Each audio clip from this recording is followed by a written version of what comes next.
네, 오늘은 출애굽과 처음 난 것의 죽음이라고 하는 이 주제에 있는 말씀인데요. 오늘 말씀 한 구절 자체가 출애굽을 모두 다 담고 있는 말씀이기도 합니다. 우리 다 29절까지가 이 전체적으로 출애굽과 홍해 사건을 다루고 있는데 우리 기억을 하시겠습니다만 이 출애굽은 떨기나무 사건을 통해서 하나님의 영광과 실제를 경험한 이후에 일어난 일이다. 이 순서가 중요한 이유가 있습니다. 모세는 첫 번째 출애굽을 할 때, 즉 첫 번째 애굽을 떠날 때는 그의 인생에 아무런 일도 일어나지 않았거든요. 그런데 그 이유가 뭐였냐면 두려움을 극복하지 못했습니다. 바로가 두려워서 자기 생명을 위해서 첫 번째 출애굽을 했죠. 이게 출애굽이라기보다는 거의 피난에 가까웠던 거. 두 번째 애굽을 떠날 때는 그 두려움의 대상인 바로를 넘어섭니다. 그러니까 우리로 말하면 우리가 2주 전에 나누었던 것처럼 우리에게 가장 두려움은 우리가 살아가고 발을 딛고 있는 현실이거든요. 그러니까 두려움의 대상인 바로 현실을 넘어서면서 두 번째 출애굽이 일어나요. 그것도 두 번째 출애굽을 할 때는 그 출애굽의 방향이 자신의 삶에서 이스라엘이라고 하는 하나님의 나라 공동체로 이렇게 확장이 되어집니다. 그래서 이 출애굽은 떨기나무 사건 이후에 주어졌다. 즉 미디안 광야에서 하나님의 영광과 실제라고 하는 것은 요셉이 지하 감옥에서 십자가와 부활을 다 경험하고 애굽의 2인자의 자리에 올라가는 것과 같은 동일한 그 영적인 내용이 이 안에 숨어져 있는 겁니다. 이처럼 떨기나무와 출애굽은 어떤 하나님의 메시지를 담고 있냐면 하나님은 항상 우리 모두에게도 동일한 일하심인데 우리 안에 모세 안에 먼저 출애굽을 일으키시죠. 그리고 모세를 통해서 출애굽을 행하십니다. 이 관계가 여러분 이 순서가 대단히 우리에게 주는 메시지가 있죠. 하나님은 내 안에 먼저 출애굽을 일으키지 아니했는데 나를 통해서 하나님의 출애굽, 즉 하나님의 구원과 하나님의 나라를 도모하지 않죠. 그럴 수가 없죠. 내 안이 먼저 변화되고 중생하고 거듭나야 하나님이 나를 통해 하나님의 구원의 역사를 이루어갈 수 있다고 하는 거죠. 그래서 내 안에서 개인적인 출애굽이 먼저입니다. 이 개인적인 출애굽이 먼저 일어날 때 그 출애굽의 방향은 이스라엘이라고 하는 하나님의 나라를 도모하는 이 공동체적인 출애굽으로 확장되어지고 연결되어진다. 그리고 모세라고 하는 인물은 하나님이 이 공동체적인 하나님의 나라에 해당하는 공동체적인 출애굽을 위해서 준비된 인물이에요. 그리고 모세는 평생 그것을 위해서 훈련받고 부름받고 살아간 삶이에요. 이게 가장 아름다워요. 그러니까 저마다가 사람이 살아가는 어떤 인생의 각자의 길이 있어서 기계적인 것은 하나도 없고 똑같은 건 하나도 없잖아요. 우리의 생김새가 다 다르듯이 저마다 하나님이 우리를 통해서 이루시려고 하는 하나님의 나라의 영광은 다 달라요. 그러니까 하나님이 나를 통해서 이루어 가시려고 하는 그 소명과 그 길을 발견하고 그 길을 찾아서 가는 것이 인생이 제일 아름답고 행복한 거예요. 그리고 덜 소모적이죠. 그리고 지쳐도 빨리 회복할 수 있죠. 자, 그래서 개인적인 출애굽은 하나님의 나라의 출애굽으로 확장되어 이것이 주는 메시지가 뭐냐? 내 안에 하나님의 복음이 무르익으면 반드시 복음은 나를 넘어서게 돼 있습니다. 나라고 하는 존재와 내가 태어난 육체적인 DNA의 그 기질, 성향, 그 한계를 넘어섭니다. 우리는 이제 이 부분에서 그 보수적인 사람들은 뭐 어떻게 우리가 항상 생각을 하냐면 자기를 봐도 그렇고 주변을 봐도 그렇고 예수를 믿지만 그 사람의 안에 가지고 있는 인간의 육체적 기질과 한계를 넘어서지 못하는 늘 실패된 모습을 자기뿐만 아니라 공동체 주변의 사람들 반복적으로 보고 그 정도가 매우 격렬하고 심하잖아요. 그렇기 때문에 이 부분에 대해서 내 안에 복음이 무르익을지라도 나를 넘어서는 복음의 위력을 잘 동의하지 않습니다. 그래서 저랑 친하게 지내는 그 제법 성경과 신학이 능통한 그 분들도 이 부분에 대해서 보수적입니다. 그러니까 부정적입니다. 사람은 절대로 변하지 않는다는 거죠.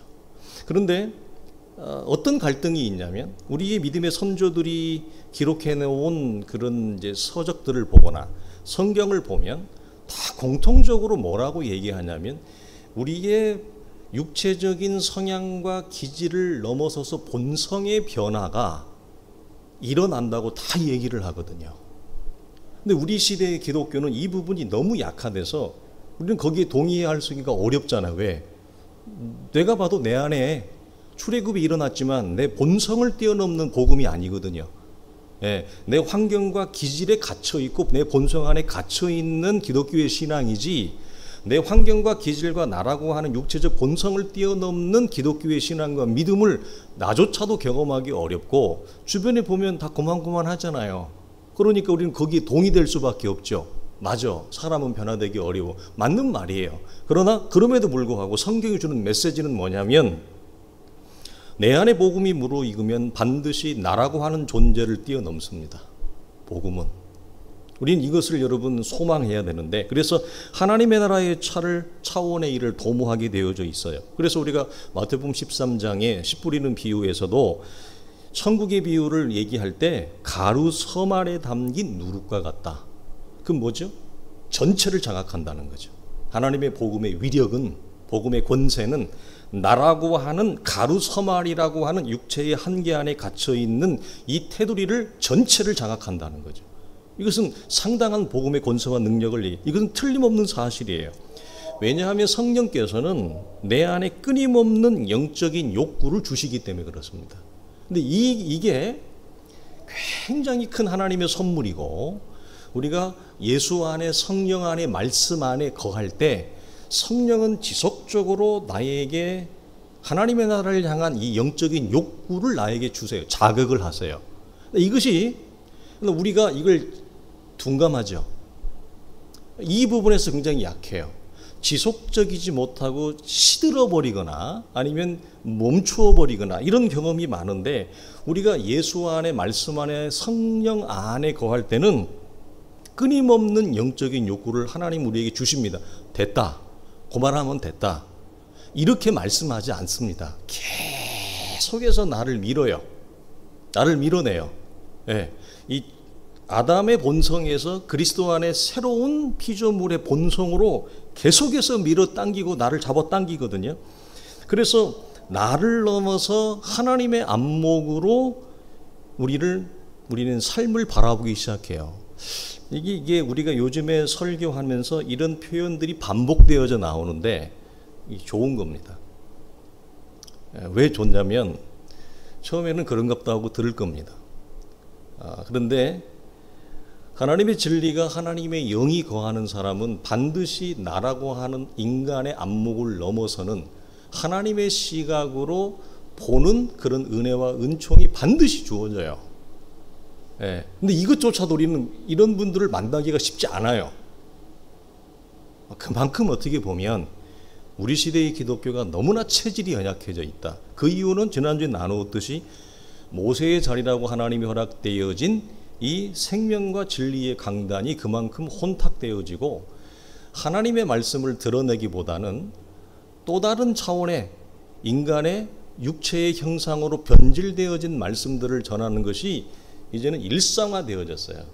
웬만한 교회들 가면 대부분 그래요. 그러니까 우리는 그런 다 식은 밥을 늘 먹으니까 건강할 수가 없고 육체적으로나 영적으로나 여러분 체력적으로 좋지 않은 거죠. 그래서 나를 넘어서 하나님의 안목으로 반드시 바라보게 되어졌어요. 그러나 왜 그렇죠? 하나님의 구원은 여러분 나라고 하는 이 작은 존재 안에서만 머무를 수가 없어요. 우주적인 하나님의 구원으로 하나님 펼쳐가기 때문에 그래서 내 안에 일어난 구원과 복음의 역사는 반드시 나를 넘어서게 돼 있는데 근데 그렇지 못하게 되어지는 가장 큰 이유는 뭐냐면 내 자신이 내 안에 일어난 개인적인 출애굽에 대해서 복음과 구원의 역사에 대해서 성경적으로 하나님의 은혜의 빛 안에서 너무 이해가 작기 때문에 그래요. 내 안에 일어난 구원의 역사와 내용과 그 수준에 대해서 내가 너무나 가난하게 이해를 하고 있는 거예요. 아니면 너무 현실적으로 잘못 물질적으로만 이해를 하고 있는 거예요. 그러면 내 안에 일어난 구원은 나를 넘어서지 못해요. 다른 말로 하면 뭐죠? 하나님의 안목과 시각으로, 진리의 말씀의 시각으로, 하나님의 성령의 시각으로 바라보지 못해요. 왜? 너무나 이해가 작기 때문에, 너무나 빈약하기 때문에 그렇죠.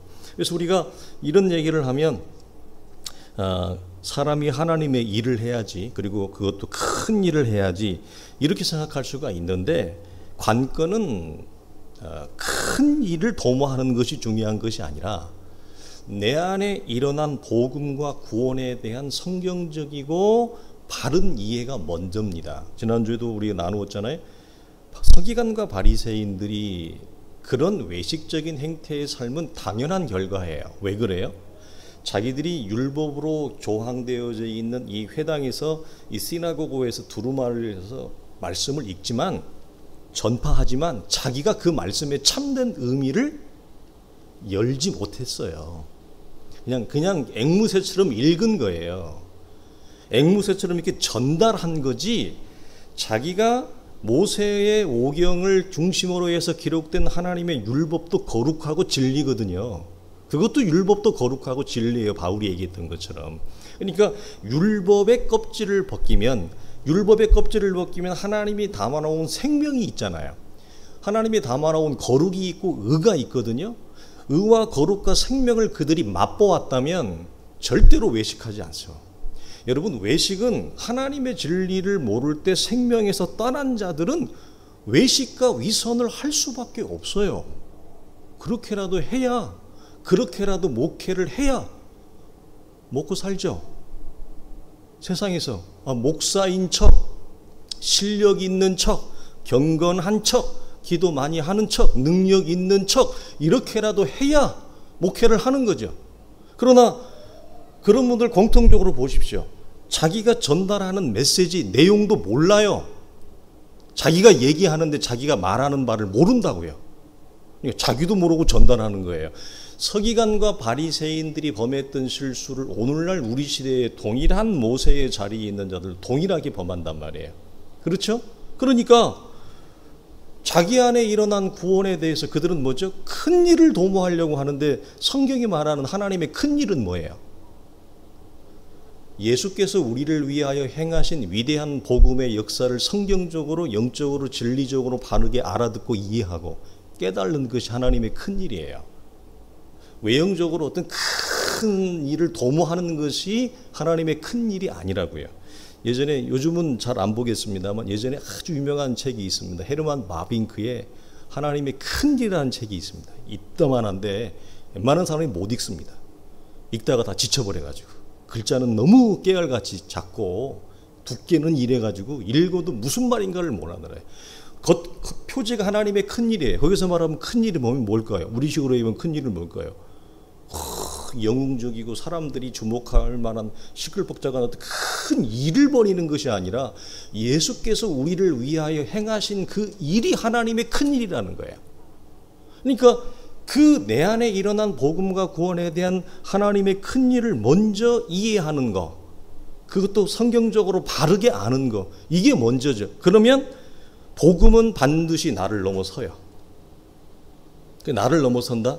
내가 지금 두려워하고 있는 이 현실이라고 하는 바로를 넘어서고, 육체적으로 나를 둘러싸서 늘 나를 그 한계의 정점에 봉착하게 했던 거, 그게 있죠. 대부분의 사람들은 그게 뭐냐면 육체의 부모를 통해서 태어난 육체적인 기질, 그리고 환경을 통해서 형성되어진 그 환경적 성향, 그 기질과 성향 앞에서 우리는 항상 거기서 무릎을 꿇습니다. 그것이 수도 없이 반복되어지죠. 자기도 그게 싫지만, 정작 싫지만 그걸 뛰어넘을 수 있는 능력은 없어요. 그런데 복음은 이것도 뛰어넘게 해요. 바뀝니다. 바뀐다는 말은 무슨 말이냐면 소극적인 말이고, 성령과 진리는 이것을 내 안에서 죽이고 새롭게 창조해내는 역사를 여러분 반드시 경험해요. 우리가 말씀 안에, 진리 안에, 성령 안에 지속적으로 거하고 있으면, 그 관계가 깊어지면, 그 관계의 정도가 커지면 늘 남을 넘어뜨리게 했던 거 있거든요. 시편으로 말하면 나를 넘어르게 드는 자범죄, 고범죄라고 하는 거, 상습적으로 오랫동안 지어왔던 중독적인 죄도 끊어요. 그리고 나를 넘어뜨렸던 육체의 기질, 이건 정말 어려운 건데 이건 선천적으로 물려받은 거예요. 뭐 후천적으로 교육을 한 것도 아니고 배운 것도 아니에요. 육체적인 기질, 그리고 환경적으로 형성되어진 그 못된 그 성향, 이런 것까지도 복음은 반드시 나를 넘어섭니다. 저는 그걸 믿어요. 그리고 많은 부분에서 넘어섭니다. 예전과 다른, 그러니까 과거의 죄와 사망 아래 있던 과거에 속한 내가 아니라 하나님의 나라가 완성되어질 종말에 속한, 미래에 속한 새로운 창조와 영광과 거룩에 속한 하나님의 나라의 새로운 형상이 내 안에 창조되어져요. 그러니까 안목이 달라지는 거예요. 말하는 것도 달라지고요, 생각하는 것도 달라지고요, 시각도 달라져요. 그러니까 기질과 성향도 바뀌어요. 그래서 과거에 집착되어져 있던, 과거의 나라고 하는 그 인간의 그 죄성으로 똘똘 뭉쳐, 나 외에는 다른 것을 볼 수 없었던 나라고 하는 존재에 똘똘 뭉쳤던, 거의 중독된 거죠. 나 외에는 다른 걸 못 봐요. 그러니까 거의 우리는 게임만 중독하고 뭐 술만 중독이 아니라 나라고 하는 과거에 속한 정체성에 몰입되어지는 건 중독하고 똑같은 거예요. 그 이상이에요. 그러니까 여기에서 건지는 게 뭐냐면 복음이거든요. 죄와 사망의 나라고 하는 존재에 끔찍하게 중독되어져 있는 것. 그래서 하나님의 시각과 말씀의 시각과 거룩한 성령의 시각으로 전혀 바라보지 못하죠. 어떻게 바라봐요? 나라고 하는 이 과거에 속한 죄와 사망의 중독에 완전히 몰입되어져 있고 중독되어져 있는데, 여러분 중독되어 있는 사람들을 경험해 보세요. 다 물어보세요. 자기는 중독 안 됐다고 그러지. 그죠? 자기는 잘 본다고 얘기하죠. 자기는 멀쩡하게 말한다고 그러죠. 그런데 정상적인 사람이 이렇게 봐보세요. 그 사람의 말이 정상적이지 않잖아요. 논리적이지도 앞뒤고 맞지가 않잖아요. 그러나 이거 똑같습니다. 그래서 과거에 속한 나라고 하는 존재의 이 중독에서 하나님의 의와 생명과 진리로 새롭게 창조되어지는 시각, 귀, 기질, 성향, 이게 뭐죠? 새로운 피조물이에요, 이게. 근데 이게 우리 속에 잘 경험되어지지 않는다고요? 왜 그러느냐? 예수를 믿는다는 고백은 있지만 지속적으로 주 안에, 말씀 안에, 하나님의 성령 안에 거하는 삶을 도외시하기 때문에 그렇습니다. 이 생명적 관계가 여러분 지속돼야 돼요. 그러면 하나님의 의와 생명의 물이 나에게 새로운 영적인 양분들을 지속적으로 제공하기 때문에 시편 1편에 있는 말씀처럼 바뀝니다. 사람이. 그러니까 새롭게 창조하신다는 거예요. 왜? 하나님의 거룩한 성령의 역사예요. 이게 복음의 권능이고 능력이에요. 예. 우리는 이 차원을 여기서, 그래서 이 개인적인 출애굽의 결과가 무엇으로요? 이스라엘의 출애굽이라고 하는 엄청난 결과로 이루어진 거예요. 이것이 우리에게는 지금 중요하고 실제적인 이유가 뭐냐? 우리 새 사람들의 교회 공동체에서는 우리도 말씀을 통해 개인적인 출애굽이 여러분 안에 일어난 거예요. 예, 여러분의 나이가 적은 나이가 아니라고. 여러분이 우리 성도들이 동안인 분들이 많아가지고 언뜻 보면 뭐 이렇게 되게 젊어 보이지만 실상 주민등록증을 이렇게 보면 나이들이 제법 드셨잖아요. 그렇잖아요? 그런데 여러분이 개인적인 출애굽이 말씀을 통해 일어난 결과가 무엇으로 드러났어요? 공동체의 출애굽을 지향해서 성경적이고 건강한 이 시대의 교회를 우리가 이루어 보자. 이 마음이 태어난 원초가 어디예요? 원동력이 개인적인 출애굽이에요. 하나님의 말씀과 성령을 통해 일어난 결과물로 이스라엘이라고 하는 공동체의 출애굽을 도모하잖아요. 그러니까 이 순서가 굉장히 중요하죠. 굉장히 중요한 겁니다. 내 안의 개인적인 출애굽. 그래서 이 차원에서 말씀은 미래에 속한 현실을 우리의 눈앞으로, 가시적인 우리의 현실 앞으로 성취시키는 능력이 뭐예요? 이게 믿음과 말씀이에요. 그걸 가지고 오는 거예요. 성취시키는, 보이지 아니하는 미래에 속한 하나님의 일을 보이는 세계의 가시적인 우리의 현실 앞으로 가져오는 게 뭐예요? 그게 믿음이에요. 믿음은 대단한 거죠. 그러니까 믿음을 이건 행사해야 돼요. 믿음을 행사해야 된다. 가만히 있으면 안 돼요. 처음에는 믿음이 너무 좋아가지고 믿음을 행사한다는 걸 잘 몰라요. 왜? 믿음이 너무 좋거든. 신앙생활이 너무 좋거든. 개인적인 출애굽이 일어나면 하나님 안에서 하나님과 관계하고 찬양하고 기도하고 이 조용하고 고요한 가운데서 있는 게 너무 좋아요. 그래서 믿음을 행사한다는 의미를 잘 몰라요. 그러나 우리가 살아가는 세상은 굉장히 거칠고 척박하기 때문에 믿음을 우리가 적극적으로 행사해야 될 때가 있어요. 그 행사하지 아니하면 뭐죠? 하나님이 우리를 통해서 하시려고 하는 미래에 속한 하나님의 그 가시적인 일들이 내 앞에 일어나지 않아요. 똑같아요. 여러분 모세가 믿음을 여러분 행사하지 않으면 미래에 속한 출애굽이 여러분 일어나지 않아요. 이 여러분 대단히 중요한 이 원리가 있습니다. 그래서 오늘 이 28절은 출애굽기 4장부터 10장까지 바로와 맞서는 장면을 배경으로 합니다. 오늘 딱 28구절이 10가지의 이 권능은 이제 이런 의미가 있어요. 애굽이 만든 이제 신들이 하나님이라고 하는 그 창조주의 권능 앞에 하나씩 하나씩 무참히 이제 깨어져 나가는 거. 그들이 이제 수치와 모멸을 당하는 것을 이스라엘 앞에 애굽 앞에 하나님이 행사하여서 보이는 거예요. 자, 그러면 여기서 대표적으로 세 가지만 말씀을 드리면 나일강의 신 하피, 그 다음에 개구리의 신 헤크트, 그 다음에 마지막 하나가 뭐냐면 태양신 라가 있어요. 이 태양신 라는 영화의 소재로도 굉장히 많이 나오는 거예요. 제일 강력한 신이거든요. 이 대표적으로 애굽에서 센 신들이 차례대로 그냥 나가 떨어집니다. 10가지 하나님의 권능을 통해서. 그래서 이 공중의 권세 잡은 애굽의 신들의 손에서 자기 백성을 구원하시는 하나님의 10가지의 구원의 권능을 하나님이 펼치시고 자기 백성을 이제 죄와 사망에서 속박에서 건져냅니다. 이것을 로마서에서 뭐라고 얘기해요? 로마서 1장 16절에서 내가 복음을 부끄러워하지 아니하노니 이 복음은 모든 믿는 자에게 구원을 주시는 하나님의 능력이라. 이 말씀의 배경이 뭐냐면 애굽의 그 죄와 사망의 그 공중의 권세 잡은 신들의 손에서 하나님의 의와 생명으로 건지어내는 10가지의 믿음의 하나님의 행사를 배경으로 하는 것입니다. 근데 여러분 하나님이 왜 한 번에 한 키로 그냥 끝내버리지 왜 귀찮게 10가지를 다 보일까요? 여러분 이 하나님의 권능은 믿지 않는 자에게는 재앙입니다. 무슨 말이냐면 은혜는 하나님의 권능은 양면성이 있어요. 우리가 나누어서 진리도 양면성이 있어요.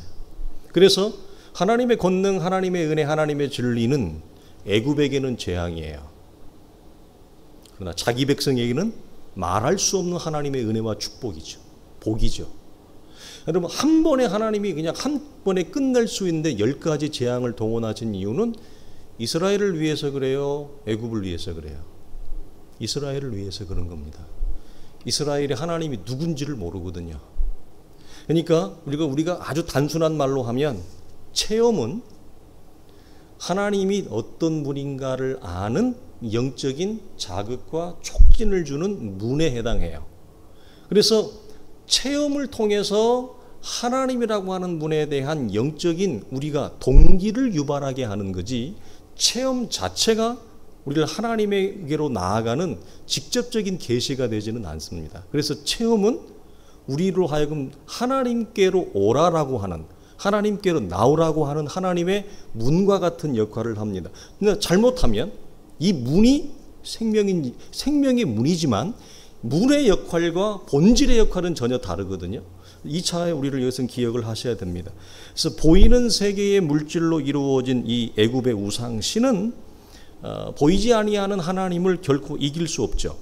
그래서 세상의 물질과 재료에 갇혀 있는 이 우상은 재료와 물질 밖에 초월하여 계신 하나님과의 대적의 대상이 되지 못해요. 이런 차원에서 고린도전서 8장에서 사도가 뭐라고 얘기해요? 우상은 우리에게는 아무것도 아니다. 예수 믿는 우리들에게는 우상이라고 하는 존재는 아무것도 아니기 때문에 우리는 그것을 두려워하거나 겁을 낼 하등의 아무런 이유가 없다. 이렇게 말씀을 합니다. 10개의 권능 가운데서 특별히 이제 마지막 그 초태생 사건이 이제 나옵니다. 초태생 사건은 이제 바로의 장자부터 해서 심지어 그 애굽의 가축에 이르기까지 처음 난 것의 죽음을 이제 선언하는 사건입니다. 이게 이제 출애굽을 여는 위대한 마지막 하나님의 은혜의 접촉점인데, 여러분 하나 물어보겠습니다. 근데 왜 여러분 꼭 처음 난 것의 죽음일까요? 여러분 성경을 뭐 많이 읽으셨잖아요. 그리고 뭐 처음 들어본 것도 아니잖아요. 왜 꼭 바로의 장자부터, 안 믿는 영역부터, 죄와 사망의 영역부터, 믿는 자의 장자, 의와 생명에 있는 영역, 그리고 심지어 가축에 처음 난 것까지, 이게 뭘 의미하냐면 피조 세계 전체를 의미하는 거예요. 그러니까 가장 위에서부터 가장 밑바닥까지 모든 창조 세계 전체에 대해서 하나님이 처음 난 것의 죽음에 담긴 의미는 우리가 같이 나누었다. 이것이 바울 신학의 굉장히 중요한 바울의 핵심이라고 그랬습니다. 첫 창조 세계 전체의 죽음을 이 안에서부터 이미 담아내는 거예요. 왜냐하면 장자는 첫 창조물을 대표하기 때문에 그렇죠.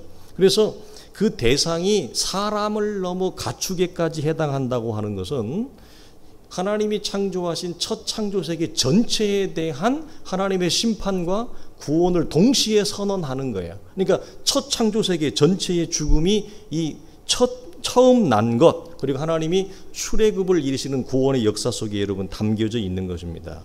그래서 바울은 이 육체의 범위를 단지 사람에게만 한정하고 있지 않다. 그럼 어디까지 확정하느냐, 어디까지 확장하느냐 할 때 첫 창조세계 전체까지 확대를 한다. 그래서 사람부터 동물에 이르기까지를 성경이 명시를 하는 겁니다. 이 범위를. 죄는 아담이 지었잖아요. 그렇잖아요. 죄는 아담이 지었는데 가축은 뭔 죄예요? 그렇죠? 가축은 아무런 관계가 없어요. 예, 죄는 아담이 지었는데, 그래서 가축에까지 이 범위를 확장하는 것은 이 출애굽기 사건부터 이 하나님이 창조하신 첫 창조세계 전체에 대한 심판과 구원을 이 안에 담고 있어요. 그래서 바울 사도는 복음을 이 육체와 영이라고 하는 독특한 그만의 관점으로 설명을 합니다. 그래서 우리는 이제 이 육체라고 하는 것은 특별히 신약 성경이 굉장히 많이 나오잖아요. 육체의 일차적인 의미는 뭐죠? 우리 인간 본성입니다. 죄의 지배로 우리가 타락되어진 스스로 죄를 돌이킬 수 없는 무력한 상태의 인간 본성 자체를 육체, 혹은 성경에는 너희가 육체 혹은 육신에 있다, 이런 말을 하잖아요. 창세기 6장을 보게 되어지면 우리가 이 말의 첫 번째 표현이 나오는데, 우리가 잘 아는 말씀이에요. 하나님의 아들들이 사람의 딸들의 아름다움을 보고 자기들이 좋아하는 모든 여자를 아내로 삼는지라. 그리고 그 다음에 그러므로 여호와께서 나의 영이 영원히 사람과 함께하지 아니하리니 이는 그들이 육신이 됨이라. 이 말이 처음으로 등장을 합니다. 그래서 여기서 육신은 뭐죠? 하나님의 영, 즉 하나님의 생명이 떠난 상태의 사람 전체를 뭐라고 가르쳐요? 육체라고 얘기를 합니다. 요한복음 6장을 보면 예수님이 이런 말을 하죠. 살리는 것은 영이다. 육은 무익하니라. 내가 너에게 이른 말은 영이요 생명이라. 그러나 너희 중에 믿지 아니하는 자들이 있느니라 하시니, 이렇게 돼요. 여기서 그러면서 이 표현을 보면 믿지 아니하는 자가 누구죠? 하나님의 생명, 하나님의 영이 없는 상태, 이것을 믿지 아니하는 자. 이것을 누가복음에서는 예수님이 이렇게 얘기하죠. 죽은 자들로 죽은 자를 장사하게 하라. 그래서 하나님의 영과 생명이 없는 상태의 존재를 성경은 살아있으나 실상은 죽어있다고 그래요. 그 자체를 뭐냐고 성경은 육체라고 그래요. 육체의 우리 인간의 본성 자체를. 그런데 바울 사도는 이 관점을 굉장히 넓혀요. 우주 전체로, 피조세계 전체로 넓힌다고 하는 그 개념이 굉장히 커. 이것은 바울의 신학에만 있는 독특한 관점이에요. 예, 사실은 다른 사도들은 바울처럼 이렇게 이 부분을 확장해서 논리적으로 설명하지는 못해요. 근데 바울 사도는 왜 우리가 이 첫 창조의 이 세계와 질서, 즉 육체에서 우리가 왜 죽어야 되느냐, 왜 그걸 고린도서 15장 이렇게 얘기합니다. 형제들아 내가 이것을 말하노니 혈과 육은 육체를 이르는 말이에요. 혈과 육, 곧 육체는 하나님의 나라를 이어받을 수 없고 또한 썩는 것은 썩지 아니하는 것을 유업으로 받지 못한다 그랬어요. 이게 우리가 많이 들었던 말씀이잖아요. 왜 우리가 첫 창조의 질서인 육체에서 해방돼야 되느냐? 다른 말로 하면 그리스도의 죽음과 함께 연합되어 죽어야만 되느냐? 그래야 우리 안에 새로운 창조, 부활이 일어나요. 그리고 하나님의 나라를 유업으로 받아요. 그리고 썩는 상태에서 썩지 아니하는 영원한 존재로의 새로운 창조가 일어나요. 이게 바울을 많이 가지고 있는 독특한 영과 육체의 관점이고 이걸 그리스도의 부활과 하나님의 나라를 유업으로 받는, 그러니까 단순히 이런 거잖아요. 너 예수 믿어? 오늘 죽어도 예수 믿고 천국 갈 수 있어? 이런 차원이 아니에요. 바울은 그렇게 한 번도 안 물어본단 말이에요. 훨씬 상상할 수 없는 수준으로 바울은 우리의 구원과 하나님의 나라를 펼쳐낸단 말이에요. 그래서 여러분 출애굽은 첫 창조 세계 전체에 대한 심판이에요. 그래서 애굽의 장자부터 모든 가축이 처음 난 것까지 전체의 죽음을 선포하잖아요. 선언하잖아요. 이게 뭐예요? 하나님의 심판이 여기에 담겨 있는 거예요. 그런데 그 심판과 동시에 어린 양의 피의 죽음을 통해서 동일하게 무엇이 올라와요? 생명이, 구원이 올라온단 말이에요. 그래서 출애굽은 하나님이 당신이 이루시려고 하는 하나님의 나라의 구원과 심판이 무엇인지를 적나라하게 보여주는 최초의 사건이에요. 큰 그림으로 역사 속에 하나님이 대서사를 펼치는 것 같은 거예요. 이런 새로운 창조의 시작이 여러분 속에도 일어난 거예요. 우리 속에도 일어난 거예요. 그러니까 우리의 구원은 여러분 큰 겁니까? 작은 겁니까? 큰 거죠. 그래서 저는 어떤 소망이 있냐면 아무리 사람이 이렇게 태어나서 자란 환경적인 영향이나 DNA의 영향을 통해서 사람이 아무리 손이 작은 사람도 저는 어떤 소망이 있냐면 이 역사 속에 일어난 역사적인 출애굽, 역사적인 구원, 역사적인 심판이 우리 개인의 출애굽 속에 일어났잖아요. 그리고 이 개인의 출애굽이 내 안에 복음이 무르익으면 우리 안목이 인간의 안목에서 하나님의 안목으로 바뀌고 우리의 귀와 들음이 늘 사람의 소리, 땅에 속한 소리, 육체의 소리만 들었던 이 귀가 새롭게 변화되고 창조되어져서 무엇이 들리기 시작해요? 하나님의 말씀이, 성령의 음성이 들리기 시작하거든요. 이 놀라운 거 아닙니까? 근데 이것을 이루는 여러분 중요한 정점이 있어요. 그게 죽음이에요. 왜 안 들리냐면 안 죽어서 안 들려요. 죽어야 들려요. 첫 창조 세계에 대한 영적인 죽음을, 그래서 이걸 성경적으로 늘 알고 인식하고 그 안에 거하고 지속적으로 그 의식을 확인하는 이 영적인 자각과 깨달음이 커져가는 거예요. 처음에 이것을 아는 건 대단히 소중해요. 모르는 것보다. 왜? 이것은 우리의 성화와 영적인 변화를 일으키는 대원천인과 토대예요. 그런데 하나님은 이 우리 안에 일어난 출애굽을 통해서 하나님은 우리 안에 이미 무엇을 다 허락하셨냐면 골로새서에 있는 말씀처럼, 로마서에 있는 말씀처럼 아들 안에 있는 모든 아들에게 속한 생명, 아들에게 속한 모든 거룩함, 의로움, 그 안에 진리와 지식의 모든 보화를 이미 우리에게 다 허락하셨어요. 출애굽을 통해서 우리 안에 일어난 구원과 복음의 역사를 통해서 하나님은 아들에게 속한 모든 영적인 자산과 내용과 그 보화를 우리에게 다 주었거든요. 그래서 우리는 들을 수 있어요. 하나님의 소리를 들을 수 있고 하나님의 마음을 캐치할 수 있고 하나님의 시각으로 볼 수 있어요. 그건 엄연한 근본적인 사실이에요. 근데 우리는 우리 현실에서 듣지 못하고 보지 못하고 우리는 캐치하지 못합니다. 그 이유가 그리스도와 합하여 연합되어진 십자가의 죽음을 모르거나 알아도 그걸 도외시하기 때문에 그래서 첫 창조 세계에 속한 그 죽음을 알고 의식하고 자각하고 그 안에 지속적으로 거하는 경건에 속한 삶을 우리 안에 펼쳐가면 귀가 들리고 보이기 시작합니다.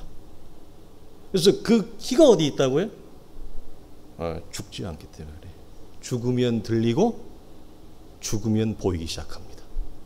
나의 육체의 시각이 죽고 영적인 시각이 열리고 나의 육체의 귀, 땅에 속한 것들만 늘 들었던 귀가 하늘에 속한 신령한 진리의 내용을 듣기 시작해요.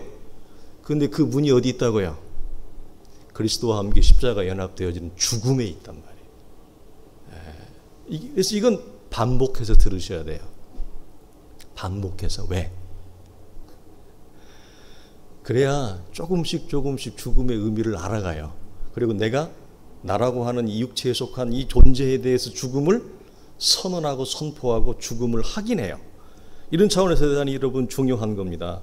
그래서 여러분 속에 시작되어진 새로운 창조의 시작, 그 개인적인 출애굽이 여러분 속에 일어났다면 여러분은 이미 하나님의 나라에 말할 수 없는 그 양자됨의 권리를 다 가지고 있는 거죠. 우리는 뭐냐? 이것이 우리 현실에서 믿음을 행사하는 면에서 우리는 연약해서 이것을 우리의 것으로 소유하고 있지 못하는 안타까움이 있다. 여기서 복음의 두 번째 요소가 소개가 되어지는데 여기까지만 하고 마치겠습니다. 우리가 복음이란 무엇인가 구원이란 무엇인가 해서 첫 번째 대전제 원칙이 뭐였죠? 복음은 하나님의 계시이다. 우리말로 풀을 뭐라고 한다고 그랬어요? 하나님은 우리가 처한 어떠한 조건과 상황에 관계없이 아무리 험악하고 죽을 죄인이라 할지라도 하나님은 아들의 죽음을 통해 우리에게 당신의 나라와 구원을 찾아오셔서 우리에게 알려주신다, 계시하신다. 그러니까 인간의 처지와 상황이 하나님은 내용과 수준에 상관없어요. 그래서 사실은 크게 기독교를 얘기하면 우리가 기독교 신앙을 어릴 때는 자꾸 위아래 서열을 두려고 하거든요. 그래서 목사들은 아무래도 가르치는 자리에 있고 영적인 권위가 있어야 가르치니까 자꾸 이제 자기 자신이 성도들보다 영적으로 더 권위가 있는 자, 영적으로 더 수준이 있는 자, 아니면 수준이 없을 땐 있는 척이라도 해야 말빨이 먹히니까 그런 이런저런 과정을 걷기도 하고 그러지만 쭉 가면 시간이 더 쭉 가면 뭐죠? 그게 아니라는 걸 알게 되거든요. 예. 기독교 신앙 안에 전혀 우열이 없다고 하는가. 그래서 굉장한 자유를 나중에는 이루게 되어져요. 그 우열을 가리려고 하는 것 자체가 굉장한 스트레스거든요. 예, 굉장한 중압감이에요. 그리고 굉장한 쇼를 해야 된단 말이에요. 그런데 그런 것이 다 풀어지기 때문에 거기에서 오는 여러분 가벼움도 있는데 두 번째 복음의 요소를 소개하면 이런 겁니다.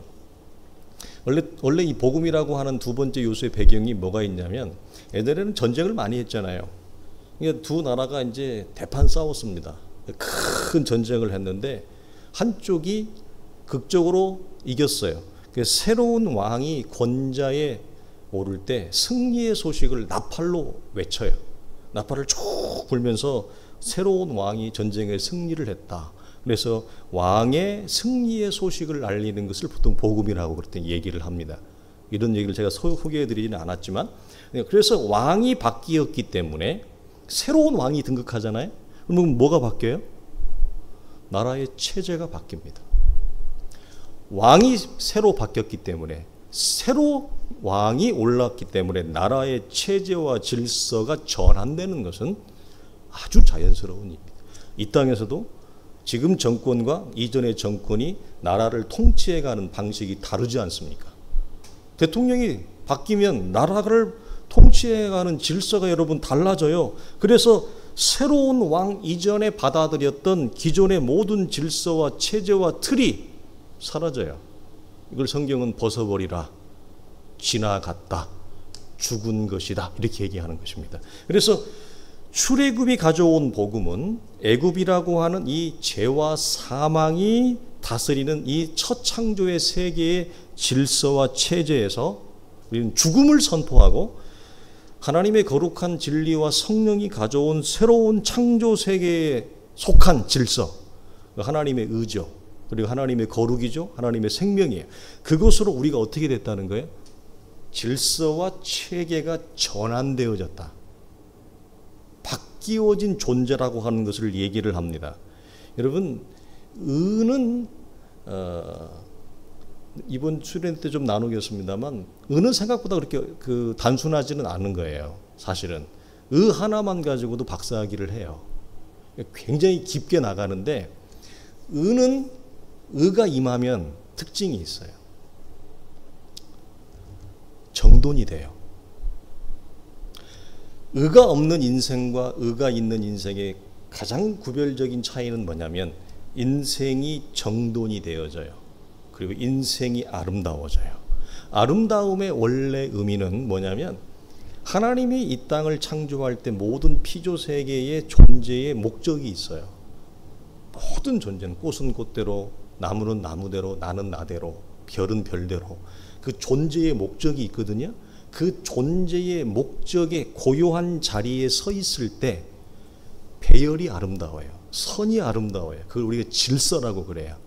그래서 하나님의 의가 임하면 질서와 체계가 없고, 하나님이 나를 지으실 때 원래 의도하셨던 그 질서의 자리, 그 본분의 자리, 그 배열의 자리에 비로소 들어가요.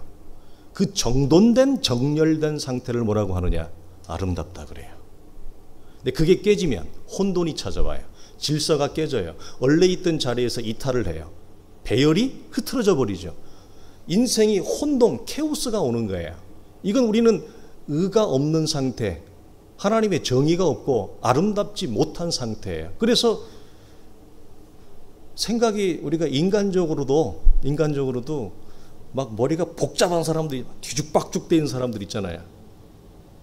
마음이 우울증이 걸리거나 공황장애가 오거나 마음에 큰 상처를 받아가지고 무기력에 빠지잖아요. 그럼 여러분, 그런 분의 집에 가면, 우리가 그 세상에 놀랄 만한 일 있잖아요. 가면 뭐죠? 문을 열면 쓰레기가 쏟아지죠. 사람이 마음이 크게 멍이 들잖아요. 그럼 아름다움과는 거리가 멀어져요.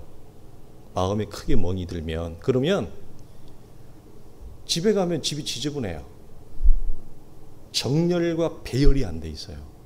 그냥 막 사방천지에 막 그냥 뭐가 어디 있는지를 모르겠죠.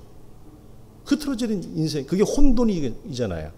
육체도 그래요. 그런데 우리가 하나님과의 관계에서는 이게 더욱더 크게 일어나요. 그래서 이 첫 창조 세계의 혼돈과 무질서의 체계, 그럴 수밖에 없어요. 왜? 내 육체의 욕망을 따라, 내 마음이 원하는 대로 욕심을 따라 추구하며 살기 때문에 하나님이 보기에 우리의 인생은 전혀 의롭거나 전혀 아름답지 않아요. 우리 인생이 하나님의 질서나 하나님의 배열이나 우리가 있어야 될 자리에 전혀 있지 않거든요. 여기는 의도 없고 선도 없고 거룩도 없고 생명도 없고, 이걸 한마디로 얘기해서 뭐라고 그래요? 인생이 아름다움이 없는 거예요. 그러나 이 첫 창조 세계의 의와 질서가 완전히 이 사망에서 여러분 무너져서 새로운 창조 세계의 질서로 오게 되어지면 나타나는 현상이 뭐냐? 혼돈된 인생이 딱 중심을 찾기 시작해요. 물론 시간이 걸려요. 왜? 오랫동안 이게 습관이 돼가지고 중독돼가지고 잘 안 돼요. 그러나 서서히 거룩한 모습, 의의 모습, 아름다운 모습으로 그 인생이 정돈되어져 갑니다. 중심을 찾아가죠. 본분을 찾아가죠. 그게 여러분 뭐죠? 체제가 우리 속에 전환되어졌다고 얘기를 해요. 그래서 이 체제 전환을 다르게 한마디로 얘기하면 뭐냐? 하나님과 관계가 없던 자가 관계가 열어지는 거예요. 관계의 전환이 일어나요. 그래서 순전 땅에 속한 일만 관계하던 자가 하나님께 속한 일로 관계가 바뀌어져요. 그러니까 인생이 정돈되어지죠. 그래서 바울이 디도서에 썼던 말이 뭐냐? 아담하고, 이 아담하다는 표현이 뭐냐면 이런 내용이에요. 우리 성기 보면 아담이 뭐야 이게 뭐 당구도 아니고 아담하고 이 표현이 뭐냐면 이런 거예요. 하나님이 보시기에 배열과 정리가 되어져 있는 인생이잖아요. 얼마나 여러분 시온에 들어가 여러분 있습니까? 그래서 복음이라고 하는 것은 뭐냐? 체제의 전환이다. 이게 두 번째 복음이 우리에게 주는 여러분 원칙입니다. 삶의 체제의 전환, 관계의 전환이 우리 속에 일어나요. 그래서 우리가 살아가는 구절들 있잖아요. 에베소서 2장에 너희는 유혹의 욕심을 따라 썩어져가는 구습을 따르는 옛사람을 벗어버리라. 그리고 오직 너희의 심령이 새롭게 되어 하나님을 따라 의와 진리의 거룩함으로 지으심을 받은 새 사람을 입어라. 이게 뭐죠?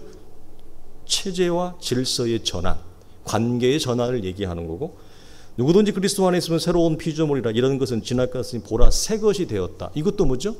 체제와 관계가 전환되어진 것을 얘기를 합니다. 그래서 우리를 살아가는 성도들이 오늘 이 출애굽기에 일어난 복음은 우리 안에 일어난 복음의 역사이고, 이 복음의 역사의 중점에서 관계의 전환, 체제의 전환. 그래서 우리가 하나님의 시각과 하나님의 안목과 눈과 귀를 가지고 볼 수 있는 영적인 그 원천의 중심이 어디 있느냐? 성경 안에 갇혀져 있는, 계시 안에 감춰져 있는 그리스도의 죽음이 그의 죽음으로 끝나는 것이 아니라 우리가 매일 직면하고 있는 우리의 삶의 현실에 대한 죽음을 우리가 선언하고 그것들을 자각하고 우리 속에 알아갈 때 이전에 없던 더 복된 하나님과의 관계로 나아가는 은혜가 있기를 주님의 이름으로 축원합니다.